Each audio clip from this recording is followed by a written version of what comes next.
ஆதியாகமம் 30ஆம் அதிகாரம். ராகேல் தான் யாக்கோபுக்கு பிள்ளைகளை பெறாததைக் கண்டு தன் சகோதரியின் மேல் பொறாமை கொண்டு யாக்கோபை நோக்கி, எனக்கு பிள்ளை கொடும், இல்லாவிட்டால் நான் சாகிறேன் என்றாள். அப்பொழுது யாக்கோபு ராகேலின் மேல் கோபம் கொண்டு, தேவன் அல்லவோ உன் கற்பத்தை அடைத்திருக்கிறார், நான் தேவனா என்றான். அப்பொழுது அவள், இதோ என் வேலைக்காரியாகிய பில்காள் இருக்கிறாளே, அவள் என் மடிக்கு பிள்ளைகளை பெறவும் அவளால் ஆகிலும் என் வீடு கட்டப்படவும் அவளிடத்தில் சேரும் என்று சொல்லி அவனுக்கு தன் வேலைக்காரியாகிய பில்காலை மனைவியாக கொடுத்தாள். அப்படியே யாக்கோபு அவளை சேர்ந்தான். பில்காள் கர்ப்பவதியாகி யாக்கோபுக்கு ஒரு குமாரனை பெற்றாள். அப்பொழுது ராகேல், தேவன் என் வழக்கை தீர்த்து என் சத்தத்தையும் கேட்டு எனக்கு ஒரு குமாரனை கொடுத்தார் என்று சொல்லி அவனுக்கு தான் என்று பெயரிட்டாள். மறுபடியும் ராகேலின் வேலைக்காரியாகிய பில்காள் கர்ப்பவதியாகி யாக்கோபுக்கு 2ஆம் குமாரனை பெற்றாள். அப்பொழுது ராகேல், நான் மகா போராட்டமாய் என் சகோதரியோடே போராடி மேற்கொண்டேன் என்று சொல்லி அவனுக்கு நப்தலி என்று பெயரிட்டாள். லேயாள் தான் பிள்ளை பெறுகிறது நின்று போனதைக் கண்டு தன் வேலைக்காரியாகிய சில்பாளை அழைத்து அவளை யாக்கோபுக்கு மனைவியாக கொடுத்தாள். லேயாளின் வேலைக்காரியாகிய சில்பாள் யாக்கோபுக்கு ஒரு குமாரனை பெற்றாள். அப்பொழுது லேயாள், ஏராளமாகிறது என்று சொல்லி அவனுக்கு காத் என்று பெயரிட்டாள். பின்பு லேயாளின் வேலைக்காரியாகிய சில்பாள் யாக்கோபுக்கு 2ஆம் குமாரனை பெற்றாள். அப்பொழுது லேயாள், நான் பாக்கியவதி, ஸ்திரீகள் என்னை பாக்கியவதி என்பார்கள் என்று சொல்லி அவனுக்கு ஆசேர் என்று பெயரிட்டாள். கோதுமை அறுப்பு நாட்களிலே ரூபன் வயல்வெளியிலே போய் தூதாயிம் கனிகளை கண்டெடுத்து அவைகளை கொண்டு வந்து தன் தாயாகிய லேயாளிடத்தில் கொடுத்தான். அப்பொழுது ராகேல் லேயாளை நோக்கி, உன் குமாரனுடைய தூதாயும் கனியில் எனக்கு கொஞ்சம் தா என்றாள். அதற்கு அவள், நீ என் புருஷனை எடுத்து கொண்டது அற்ப காரியமா? என் குமாரனுடைய தூதாயும் கனிகளையும் எடுத்துக்கொள்ள வேண்டுமோ என்றாள்.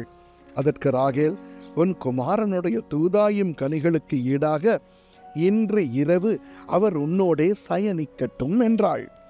சாயங்காலத்தில் யாக்கோபு வெளியிலிருந்து வருகையில் லேயாள் புறப்பட்டு அவனுக்கு எதிர்கொண்டு போய், என் குமாரனுடைய தூதாயும் கனிகளால் உம்மை கொண்டேன், ஆகையால் நீர் என்னிடத்தில் வர வேண்டும் என்றாள். அவன் அன்று இரவு அவளோடே சயனித்தான். தேவன் லேயாளுக்கு செவி கொடுத்தார். அவள் கர்ப்பவதியாகி யாக்கோபுக்கு 5ஆம் குமாரனை பெற்றாள். அப்பொழுது லேயாள், நான் என் வேலைக்காரியை என் புருஷனுக்கு கொடுத்த பலனை தேவன் எனக்கு தந்தார் என்று சொல்லி அவனுக்கு இசக்கார் என்று பெயரிட்டாள். அப்புறம் லேயாள் கர்ப்பவதியாகி யாக்கோபுக்கு 6ஆம் குமாரனை பெற்றாள். அப்பொழுது லேயாள், தேவன் எனக்கு நல்ல ஈவை தந்தார், என் புருஷனுக்கு நான் 6 குமாரரை பெற்றபடியால் இப்பொழுது அவர் என்னுடனே வாசம் பண்ணுவார் என்று சொல்லி அவனுக்கு செபுலோன் என்று பெயரிட்டாள். பின்பு அவள் ஒரு குமாரத்தியையும் பெற்று அவளுக்கு தீனாள் என்று பெயரிட்டாள். தேவன் ராகேலை நினைத்தருளினார். அவளுக்கு தேவன் செவி கொடுத்து அவள் கற்பம் தரிக்கும்படி செய்தார். அவள் கர்ப்பவதியாகி ஒரு குமாரனை பெற்று, தேவன் என் நிந்தையை நீக்கிவிட்டார் என்றும் இன்னும் ஒரு குமாரனை கர்த்தர் எனக்கு தருவார் என்றும் சொல்லி அவனுக்கு யோசேப்பு என்று பெயரிட்டாள். ராகேல் யோசேப்பை பெற்ற பின் யாக்கோபு லாபானை நோக்கி, நான் என் ஸ்தானத்துக்கும் என் தேசத்திற்கும் போக என்னை அனுப்பிவிடும். நான் உமக்கு ஊழியம் செய்து சம்பாதித்த என் மனைவிகளையும் என் பிள்ளைகளையும் எனக்கு தாரும்.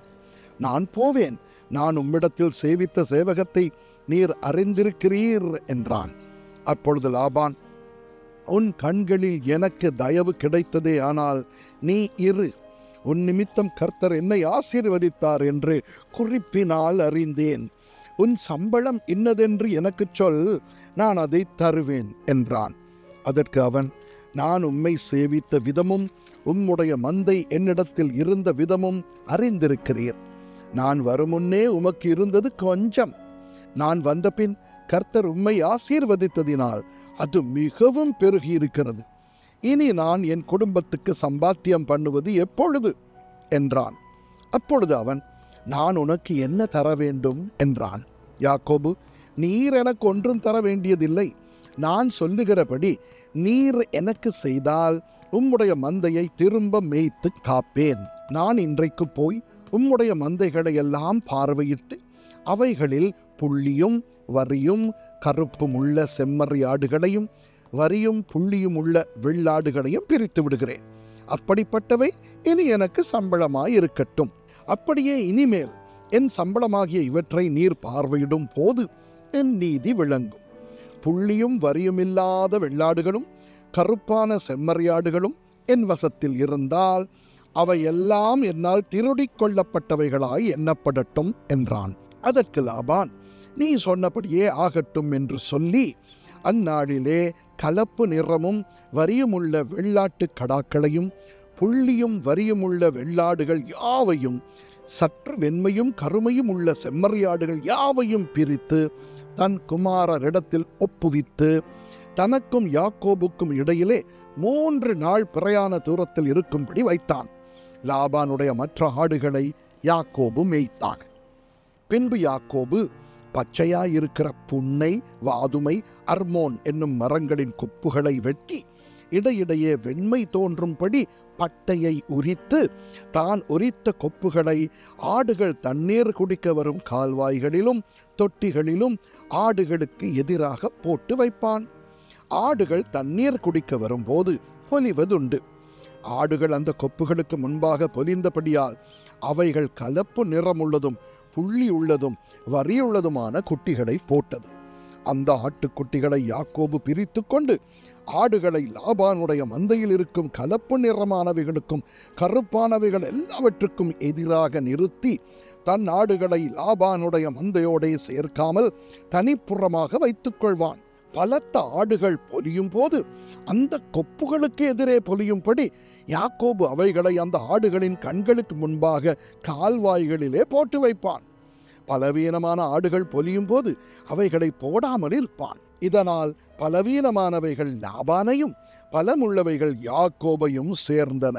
இவ்விதமாய் அந்த புருஷன் மிகவும் விருத்தி அடைந்து திரளான ஆடுகளும் வேலைக்காரிகளும் வேலைக்காரரும் ஒட்டகங்களும் கழுதைகளும் உடையவனானான். ஆமென்.